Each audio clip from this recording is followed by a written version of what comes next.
Yo guys, welcome to Bombay Talkies. Yo guys, welcome to Bombay Talkies.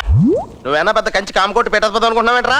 ఏదో introduction లో నువ్వుని ఏం చేయాలో చెప్పాడు. ఈ రోజు మనం డిస్కస్ చేయబోయే మూవీ దిల్ రుబా.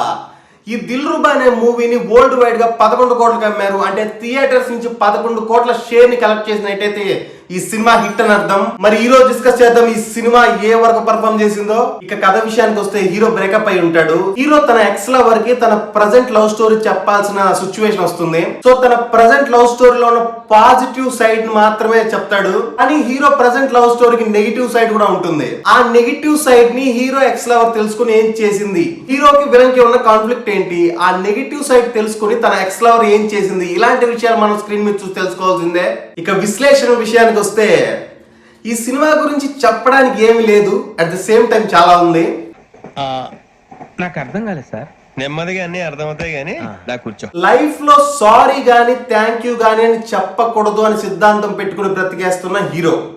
ఎన్నిసార్లు దెబ్బలు తిన్నా పర్వాలేదు కానీ హీరో చేత సారీ చెప్పించుకోవాలి అనుకుంటున్న విలన్. ఏదో వాడికి కొంచెం ఆస్తి నష్టం జరిగిందని చేస్తున్న బిజినెస్ అంతా పక్కన పెట్టేసి హీరోని గెలుపుకుంటూ కూర్చున్న ఒక పిచ్చి పెద్ద విలన్. ఇది సినిమా.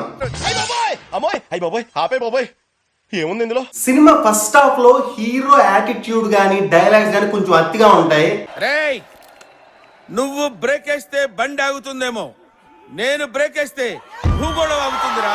అర్జున్ రెడ్డి యాటిట్యూడ్ బలవంతంగా అడాప్ట్ చేసుకుని ఆడియన్స్ మీద రుద్దేస్తే ఎలా ఉంటుందో అలా ఉంటది. ఆ కొంచాన్ని భరిస్తే ఫస్ట్ హాఫ్ పర్లేదు బాగానే ఉంది అని అయితే అనిపిస్తుంది.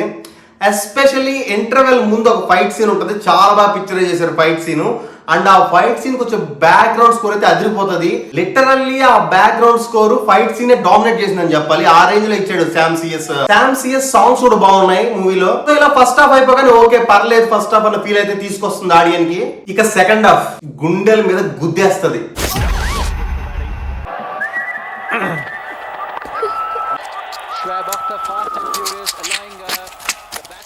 పాతాళానికి వెళ్ళిపోతావు, తిరిగి రావు ఇంకంతే. రాడ్ హీరో క్యారెక్టరైజేషన్ అంటే ఎన్టీఆర్ రామ్ చరణ్ తర్వాత మాస్ హీరో మనమే అన్న రేంజ్ లో ఉంటది. భరించలేము. ఏ సీన్ కన్విన్సింగ్ గా ఉండదు, అంత ఫోర్స్డ్ గా రుద్దినట్టే ఉంటది ఆడియన్స్ మీద.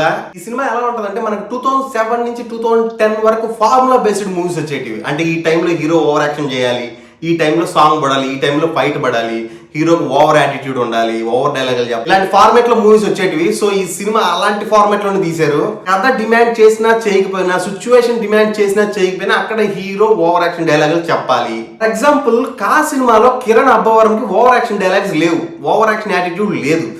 ఆ స్టోరీకి తగ్గట్టే న్యాచురల్ డైలాగ్స్ ఉంటాయి, ఆ స్టోరీకి తగ్గట్టే న్యాచురల్ యాక్టింగ్ ఉంటది. సో ఆ మూవీని మనం చూడగలిగాం. సో ఈ సినిమా అయితే అలాగే లేదు. సినిమాలో ఏమైనా బాగున్నాయంటే శామ్ సిఎస్ మ్యూజిక్ బాగుంది, సాంగ్స్ బాగున్నాయి, సినిమాటోగ్రఫీ బాగుంది, 2-3 ఫైట్ సీక్వెన్స్ కూడా చాలా బాగా పిక్చరైజ్ చేశారు.